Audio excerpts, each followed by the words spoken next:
We now design flush frame clip angle connections for joists in SDS2 2022. This has been added on from the flush frame shear connection added in 2021.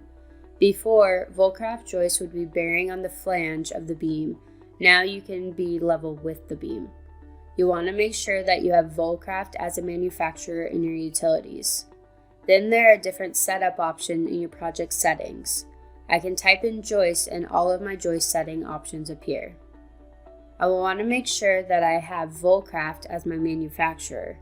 Since this is a Vulcraft specific connection, it will work with other joist manufacturers, but you will have to force the connection.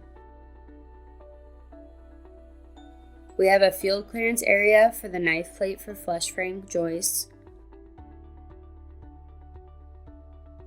We also have an area for flush frame connections in my joist connection settings, such as the knife plate thickness and minimum number of rows. To add in the joist, you will want to have the top of joist modifier on so that the beam and the joist are at the same level.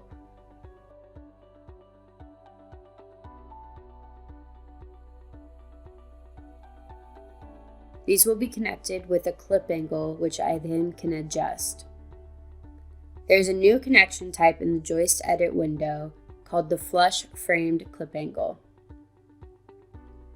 We can control the knife plate, the size of the clip angle, and if we want to extend the bottom cord.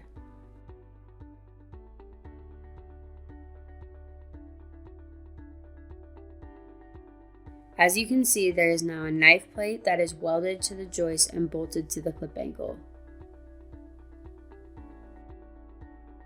In this example, I framed to the flange of a column. I could then extend the bottom cord with a plate or an angle.